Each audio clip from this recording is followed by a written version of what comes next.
Hello, everyone. This is Devin Thorpe, your host for the Your Mark on the World show, and we're producing the show today for yourmarkontheworld.com. And I'm excited to have a wonderful, especially kind guest today. Our guest is Orly Wahba, who is the founder of Life Vest Inside, a remarkable nonprofit organization that helps teachers and others with teaching people how to be more kind. Now, I've got to say, Orly, before I give you even a chance to say one word, that the reason I love what you're doing is because I am such a big jerk. And I need people like you to teach me how to be kind. So thank you very much for joining us today. You're great. Thank you so much for having me. I really appreciate the opportunity. So thank you very much. I love what you guys are about. Well, thank you. You became famous in quite a genuine sense when you produced an independent film, a little short that went viral on YouTube, 30 million views or something crazy. Everyone who's watching this certainly has seen it, because anyone who's interested in what I'm doing long ago saw and shared your video, the, what was it called, the boomerang? Kindness Boomerang, yes. Remarkable video. Tell us about that and how that came to be. Oh my goodness, this was definitely one of the greatest things that had happened.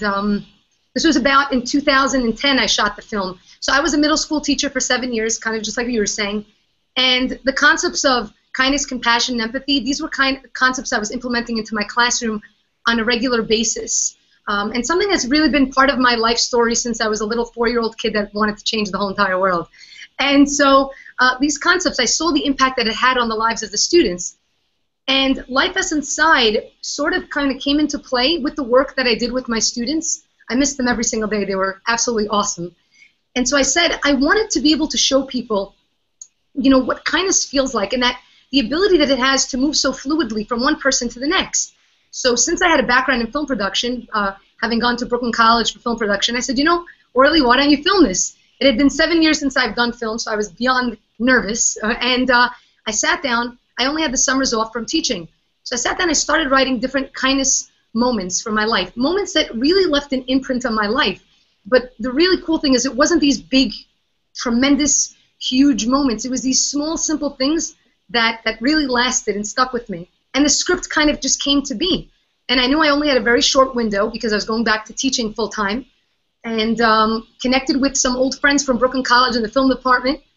So we got to get this done. It was 2 weeks from when we had auditions to filming. We shot it in one day because it was all done in one continuous shot. And it was amazing what happened. I think every single one of us, everyone that was involved in the production, knew that we were part of something really special. And I knew that it was the beginning of something, but I didn't know what. When I got back into school, and I hadn't shown anyone the film wasn't shown to anyone until a year after. I said to myself, if I believe in this enough, in the concept, and I really believe in this message, then I got to go all in. So I decided to tell the school that I was going to be leaving for a year, which is so hard for me to do because I loved my job. And left my job the following year, invested all I had into the organization. I was just starting off, knew nothing about nonprofits or film or social media or whatever. Put this film up online. It was the beginning of October of 2011. And I figured, you know, maybe somebody would stumble on it. Maybe somebody would see it. You know, I didn't have all my ducks in a row, but I said, I'm not going to hold this back anymore. And before I knew it, you know, the film went viral. And well, as you said, over 30 million people have stumbled on it. And it's amazing the sort of noise that it's created, the people's lives that it's inspired, the messages that come back from people that are saying how it saved their lives, how it sparked something within their life to create something, you know, creating better relationships between people. If I were to share the stories with you, it would take us all year. But it was absolutely phenomenal. And one of the greatest things, I really can't take the full credit for this, because something this powerful, I mean, wow, it's just beyond amazing what happened. I think it's a sign that the world is really looking for this. People really need this in their life. I don't think there's any question that people are craving this. And one of the things it seems to tap into is that thread, I think, that exists in everyone that is good and kind. And we we so often, I think, make the mistake of thinking of some people as being bad, and maybe as thinking of most people as being bad, and it's just not what I see out there. Is that what do you see? Oh my goodness, I see. You know, it's funny, and I'm getting a lot of messages because I know that the media right now, there's so much negativity, but really, there's so much beauty in people. I know that I'm not, you know, crazy to say that there aren't, you know, negative things happening in the world. But people, the essence of a person is really good and is really kind. If we only help a person recognize and catch a glimpse of their own value and potential, that's when we create the biggest change. Because really, the reason for so many of the issues that are going on in today's world, if you really ask and keep searching why, it all really stems from a lack of self-value and self-worth. People not recognizing how valuable they are. People not recognizing how significant they are. That even though they might be 1 in 7 billion, the fact of the matter is that the number that matters the most is that they're one. That they do in fact matter. Teach that, empower that, help a person see that within themselves, help them see their beauty. Oh my goodness, what a kind of change we could create. You know, there's a quote by Benjamin Disraeli that says that the greatest gift you can give to another is not just to share your riches, but to reveal to him his own. And I think that that is such a key point. Yeah, that really is. That really is. And I think you've captured that in what you're doing in so many ways. Your new initiative, Life Vest Inside, tell us a little bit about that, because I think you're trying to put a somewhat more specific spin on kindness by trying to teach kids about bullying. Yeah, well, you know, the truth of the matter is, and it's funny, you know, a lot of people use the terminology bullying, and I really like to stay away from it because I really, if you think about it, bullying in itself is a really negative term. So many of the social issues that go on, a lot of people use the anti-approach. So if there's bullying, it's anti-bullying.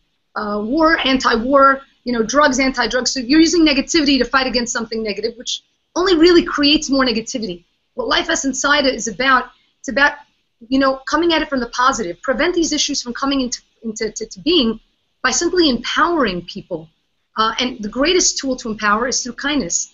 The educational curriculum that we've developed with Life Vest Inside is really very much based on my own teachings when I was a teacher and saw the impact that it made on my students. It wasn't just simply about teaching the facts and the figures in the classroom, but embedding the concepts of kindness, compassion, empathy, of character and values into what they were learning, so that the subject matter now becomes even more relevant to the students. It becomes part of them.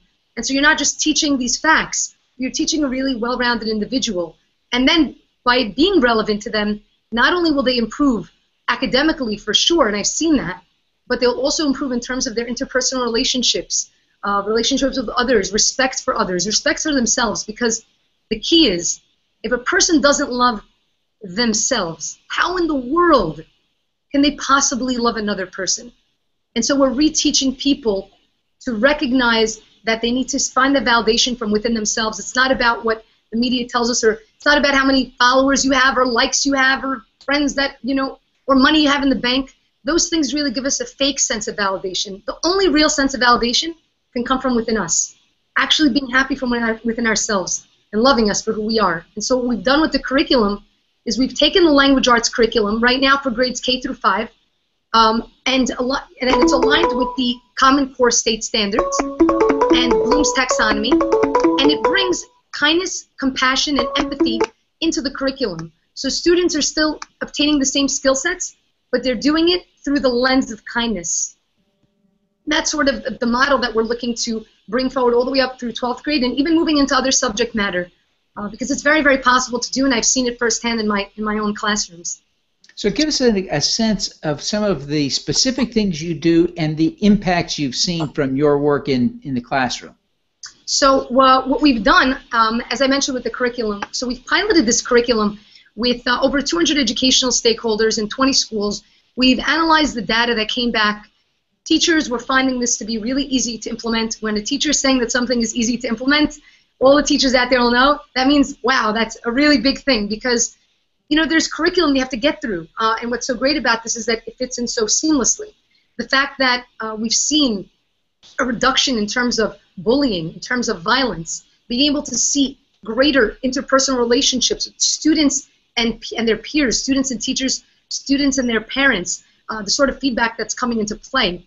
Not only just with the curriculum, something that we're actually doing this year, I'm actually in talks with a couple of schools right now is bringing the program into the schools in even a greater sense, having Life Inside's message and this mission and vision of kindness sort of being implemented on a regular basis by connecting not only with the teachers in terms of the curriculum, but also connecting with the teachers in terms of how to actually engage with their students, because it's very, very, the most important thing in your school is a teacher.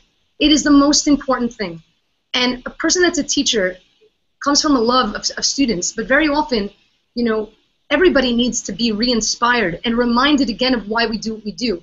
And so helping the teachers sort of better know how to deal with the students within their class and create those relationships is a key component.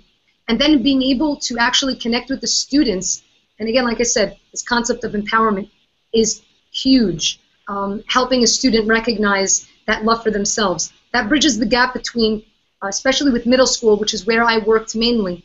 And we know that in that age group, there's so much of a class distinction between the popular and unpopular. Helping, sort of kids come together on that regard, through what we're doing with the curriculum, through what we're doing even on our site with our Kindness Ambassador program. We've created simple and easy ways for people to incorporate kindness into their life, because no one can be expected to move from point A to point Z right away. There's no such thing as instant gratification. That's what we sometimes tend to forget. It's about helping people, sort of make their own journey to get to where they need to be. And what Life Inside does is provide those tools in really simple ways. One example is through our Acts of Kindness cards. These are absolutely awesome. And I started this with my students. Each card has on it a different act of kindness, and it prompts the person to perform the act and then pass the card to someone else. And on the site, people are able to submit their stories with their experience with their card, their pictures holding their card, showing that they proudly believe in the concept of kindness. We've created, in addition to our general deck, a kids edition. They are so beyond awesome, and they're all to do with acts of kindness that go on within the school setting, whether it be between student and student, student and teacher, or administrator, or the maintenance staff. And it's amazing, because kindness is a very broad term. So when you ask a person about kindness, oh, sure, I'm kind. But when you give somebody something specific, suddenly they start seeing those opportunities. You get a card that says, hold a door open for someone. Suddenly now you start seeing doors everywhere that needed to be opening. I mean, they've been there. They were there yesterday and the day before. It's just that we become more aware. And so what we're looking to do in the schools is give students those simple ways of creating that awareness. Because once you're aware, now you could start acting upon things. It is interesting that you talk about this idea that you can't go from A to Z. You can't go from being mean and selfish to being completely kind in one fell swoop. It takes practice, it takes skill, and over time you can develop those skill sets. Certainly, I have so much more to learn about this. I'm grateful for your program. Give us an example, if you would, of someone, not a child. Give us an example from one of your adults who's used the cards and given you some feedback about how it impacted themselves or someone else. Okay, so I have so many of these stories, but I'm going to tell you one story that I really loved, and because it was started by one of our youngest group leaders. Last year during our Dance for Kindness event, we had a group leader that came on board, 15 years old, from Massachusetts. Absolutely phenomenal girl. She's like, can I do this? I'm 15. I said, because you're 15, you're going to be able to make the biggest difference, and I know it. And so she had these Acts of Kindness cards, and she distributed them. I got an email from a woman out in Massachusetts, and she said to me, I needed to reach out to you to let you know about this story that happened. I was walking in the mall one day, and someone just randomly gave me this card, and it said on it, Act of Kindness card. And on the card it said, bring flowers to the hospital to give to someone that doesn't have, visitors frequently. And she said, I got it. And I said, wow, I've never done this before. This might be really difficult or interesting. And she said she decided to go ahead and do this. And she went over to the hospital. She said she met a woman there that she visited, and she was explaining her experience with this woman and how meaningful it was for her, and how impressed she was with herself that something so simple created such a big impact, and the fact that she was able to do it. She said that she now goes and visits her on a weekly basis. And I was just so taken aback, and just in terms of the ripple, because the person that gives that card forward is just as responsible for that act happening, for that action happening. Who we are, and this is the key here, who we are creates ripples beyond our wildest imagination. The simple things, and it's not about what we do, because just being who you are, when you walk out there in the street and you're smiling, seriously, it does. It impacts every person that sees you, because you don't know what someone else is going through in their life. And so something small can really impact you in a huge way. You know, I could share a personal story that happened to me. Just about a month ago, my grandpa's been really ill in the hospital over these past few months, and it's been very, very hard on me. And there was a particular hard day that happened on a Sunday, and I was out on the street. It was late at night. I was in the city, and I was really down, and I was sitting on a bus stop, and I was, you know, looking like I was about to just completely cry. And a man drove by in a car, and he's the one that cleans the bus stations. And he said, "Are you okay?" He walked on out, and you know, and you can't answer someone because you're just about to really just completely hysterical cry. And he said to me, "I don't know what you're going through, but there's going to be hope, and I promise you there'll be light at the end of your tunnel." And I stood up because he was cleaning this area, and I see him interacting with this woman that's walking by, and as she's walking by past him, those few words that they shared, she's walking back, you know, walking with a smile. And I said, this man doesn't even know what he's doing. He doesn't even recognize that he is a hero. This is a celebrity. He called me on over after that, and we were just chatting. He gave me a hug and literally held me in an embrace. I'm telling you, for 1 minute. 1 minute is a long time. And he held me tight. He said, "I promise you things are going to be okay, and I'm here for you." He said, "My name is Maximilian." He gave me his phone number. I can't wait to reach back out to him. He gave me his phone number, and he said, "I'm here if you need me. There's going to be hope." This man, in my opinion, this man is a hero. This is what should be on the news. This man is a hero. This man is a celebrity. Doesn't make a difference what work he does, but just the fact of who he is impacting people's lives, and that's what we need to remind people. You are awesome. Just open your eyes and see it. Yeah, one of the things I've noticed in recent months as I've pondered these issues, probably because I was inspired by your video, is how often I see kindness directed at me and at others, and how seldom I see the thoughtlessness that we think of as being typical in the world. And I'm convinced that the reason we remember getting cut off in traffic instead of all the times that people let us merge right in is the fact that people let us merge right in as the rule.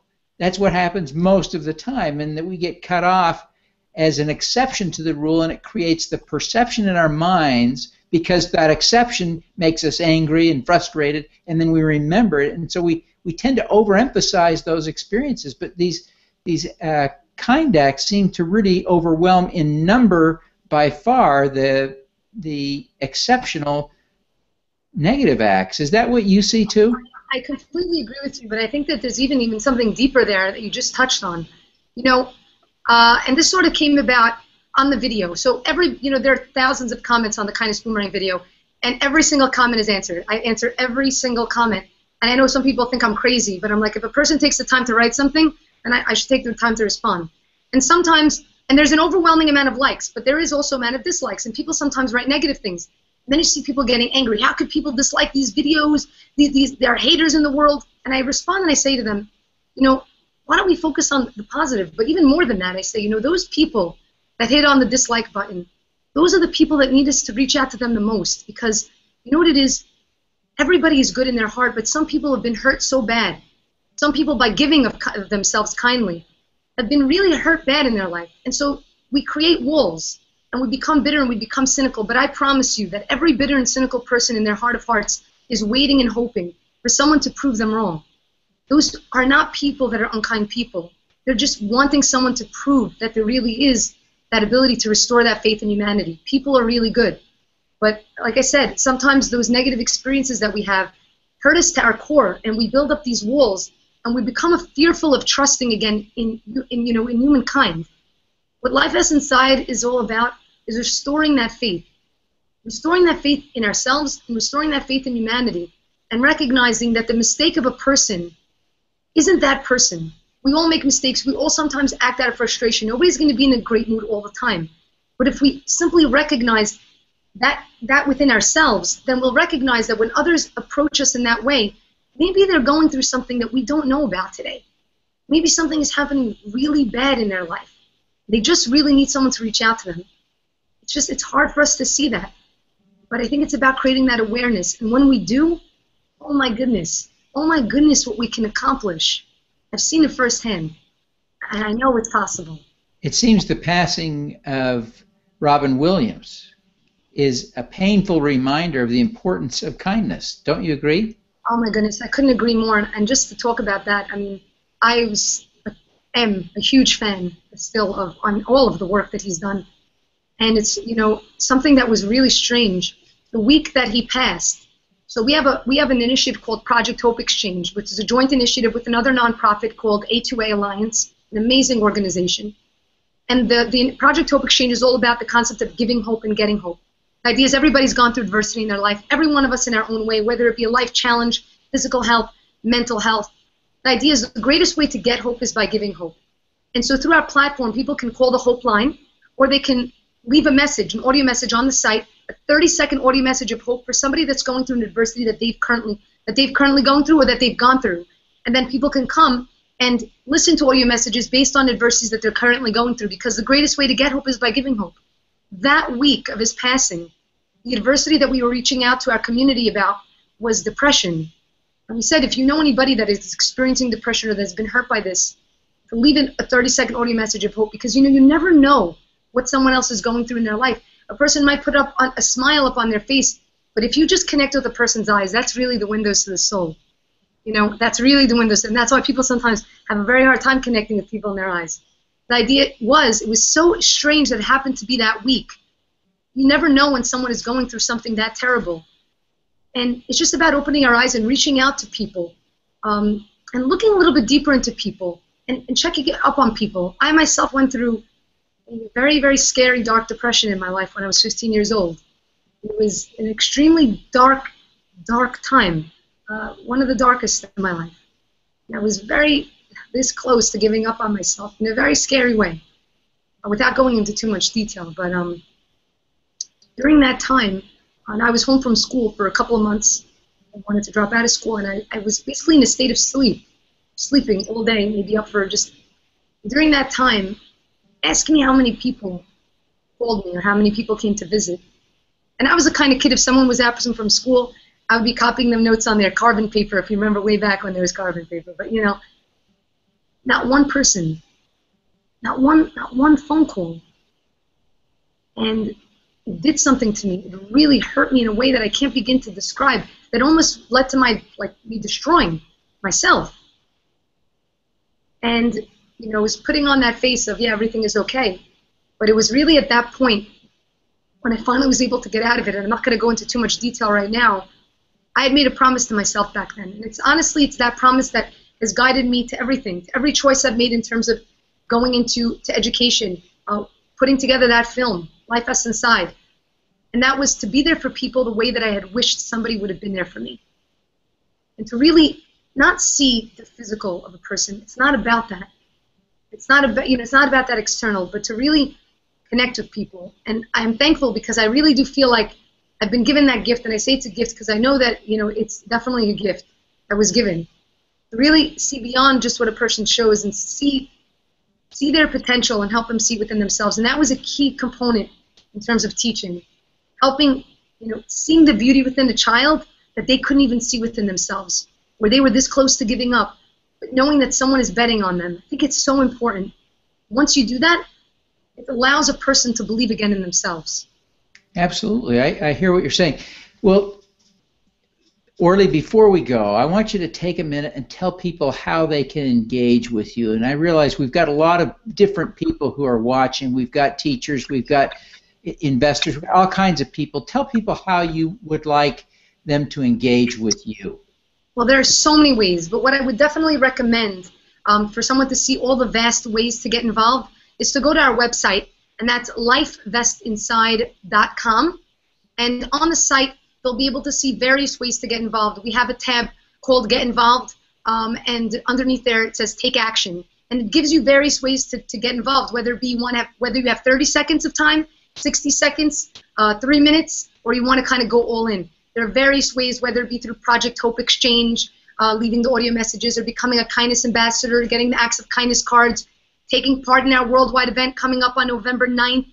Dance registration is going to be opening. We have it in 80 cities this year. There's so many ways, whether teachers, we have resources for teachers on our education tab, online resources, our curriculum, opportunities for sponsors whose vision and mission align with that of the organization to come on board for our Dance for Kindness event or our Rock for Kindness benefit concert that's going to be coming up. So there's a vast, array of possibilities. But the greatest portal is our website, as well as our social media sites, Facebook, and that's facebook.com/LifeVestInside. The same thing with YouTube, Twitter, Instagram, LinkedIn, always at LifeVestInside. People can connect there. We're very engaged with our following. They could even reach out to me personally, and that's Orly, my name, Orly at LifeVestInside.com. I do answer all my emails. It takes time, but I get to everyone. And yeah, those are ways to start getting involved and making a change. And it's possible, even in 30 seconds. Well, thank you, Orly. I really appreciate you taking the time to be with us today, and commend you for your great work, and thank you for all the inspiration you've provided to me and to others. Thank you so much. I pledge to do better at being kind. Oh, you're doing awesome. Just remember how awesome you are, and the kindness will follow suit easily. Well, thank you, Orly. Appreciate it. Thanks again. Let's do some good.